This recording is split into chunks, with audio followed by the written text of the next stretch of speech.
Assalamualaikum warahmatullahi wabarakatuh. Alhamdulillah, segala puji bagi Allah yang Maha Kuasa atas segala sesuatu. Sholawat serta salam kita haturkan kepada junjungan kita, Nabi besar Muhammad sallallahu alaihi wasallam, kepada keluarganya, sahabatnya, dan seluruh pengikutnya hingga akhir zaman. Sahabat kurma pensta serasi yang dimuliakan Allah. Pada kesempatan yang berbahagia ini, mari kita merenungkan dua Asmaul Husna yang memiliki makna mendalam, yaitu Ya Jabbar dan Ya Qahar. Ya Jabbar berarti maha perkasa dan maha memaksa, sedangkan Ya Qahar berarti maha menundukkan. Kedua nama ini menunjukkan kebesaran dan kekuasaan Allah yang tak terbatas atas segala makhluknya. Allah Al-Jabbar menegakkan keadilan dan memperbaiki segala yang rusak. Jika ada hati yang hancur, Allah lah yang menyembuhkannya. Jika ada yang tertindas, Allah lah yang membelanya. Maka dari itu, ketika kita menghadapi cobaan, janganlah berputus asa. Serahkan semuanya kepada Allah, karena hanya Allah lah yang memiliki kuasa untuk mengangkat derajat dan memberikan jalan keluar terbaik.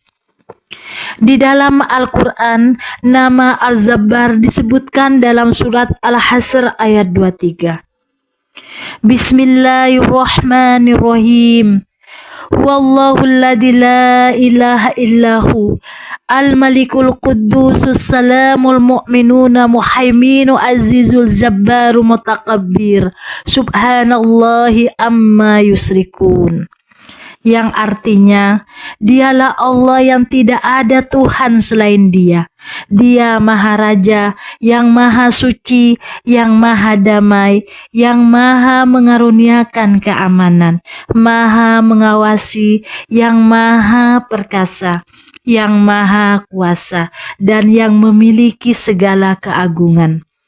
Maha suci Allah dari apa yang mereka persekutukan. Sedangkan Allah Al-Qahar menunjukkan bahwa tidak ada yang bisa melawan kehendaknya. Sehebat apapun manusia, sekaya apapun seseorang, jika Allah sudah berkehendak, tidak ada yang bisa menolak keputusannya. Lihatlah para raja yang dulu sombong, para penguasa yang menindas, semuanya akhirnya tunduk pada kekuasaan Allah. Maka sebagai hamba, kita harus rendah hati, tidak sombong, dan selalu berserah diri kepadanya. Sahabat kurma pensta serasi yang dirahmati Allah, keutamaan membaca zikir Ya Jabbar Ya Qahar bisa mengatasi kezaliman. Zikir Ya Jabbar sering diucapkan oleh mereka yang merasa tertindas atau mengalami kezaliman. Dengan mengingat Allah sebagai Maha Perkasa, mereka memohon kekuatan untuk mengatasi kezaliman dan mendapatkan keadilan. Dan jangan pernah merasa lebih berkuasa sehingga menindas orang lain, karena hanya Allah yang berhak memaksa dan menundukkan. Sementara jika kita membaca Ya Qahar setiap hari, insya Allah segala urusan di dunia dan di akhirat nanti akan dimudahkan oleh Allah Subhanahu wa Ta'ala. Keutamaan yang kedua, membaca zikir Ya Jabbar Ya Qahar bisa memperkuat mental dan fisik. Nama Al-Jabbar juga mengandung makna penyembuhan. Oleh karena itu, zikir ini diharapkan dapat memberikan kekuatan mental dan fisik. Yang ketiga, bisa memberikan perlindungan. Zikir ini juga bertujuan untuk memohon perlindungan dari segala bentuk kejahatan dan kezaliman yang mungkin datang dari orang lain. Yang keempat, memberikan ketabahan dan kesabaran. Zikir ya Zabbar dapat membantu seseorang untuk tetap tabah dan sabar dalam menghadapi ujian dan kesulitan hidup. Jika kita dizalimi, jangan takut, karena Allah lah yang akan menolong dan membalas dengan keadilannya. Yang kelima, zikir ya Zabbar ya Qahar ini bisa memberikan ketenangan batin. Zikir ini juga bertujuan untuk menenangkan hati dan pikiran serta membantu seseorang untuk merasa lebih dekat dengan Allah Subhanahu wa taala. Yang keenam, bisa mengingatkan kita kekuasaan Allah.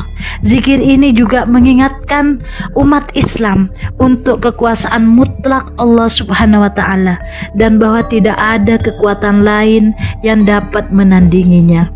Zikir ya Zabbar adalah salah satu cara bagi umat Islam untuk mengingat dan memohon kepada Allah Subhanahu wa taala dengan harapan bahwanya akan memberikan apa yang mereka butuhkan sesuai dengan sifat-sifatnya yang agung. Yang ketujuh, keutamaan membaca zikir ya Zabbar ya Qahar bisa meningkatkan kepasrahan kepada Allah. Sadarilah bahwa tidak ada kekuatan di dunia ini yang lebih besar dari kehendak Allah, sehingga kita harus selalu kembali kepadanya dalam setiap urusan. Lalu, bagaimana kita mengamalkan dua nama ini dalam kehidupan sehari-hari? Cara mengamalkan ya Zabbar ya Qahar selanjutnya dengan mengetahui waktu yang tepat. Zikir dapat diamalkan pada waktu-waktu tertentu, terutama di pagi hari setelah sholat subuh dan di sore hari sebelum maghrib, atau bahkan pada saat kita bermunajat pada Allah di sepertiga malam. Namun tidak ada batasan waktu, kita dapat mengamalkannya kapan saja. Melansir dari beberapa sumber, cara mengamalkan ya Zabbar sebagai zikir ialah dibaca sebanyak 226 kali setiap pagi dan sore hari. Tujuannya ialah untuk memohon perlindungan dari kezaliman penguasa maupun orang-orang yang kejam dan membuat musuh tunduk. Sementara ya Qahar bisa dibaca sebanyak 306 kali setiap hari untuk melindungi diri dari sifat serakah. Sahabat kurma spensasrasi yang diridhoi Allah, sebagai penutup, marilah kita senantiasa berdoa. Ya Allah, wahai Al-Zabbar, perbaikilah hati kami yang lemah dan rapuh. Wahai Al-Qahar, tundukkan hawa nafsu kami agar selalu patuh pada perintah-Mu. Amin ya Rabbal Alamin. Wassalamualaikum warahmatullahi wabarakatuh.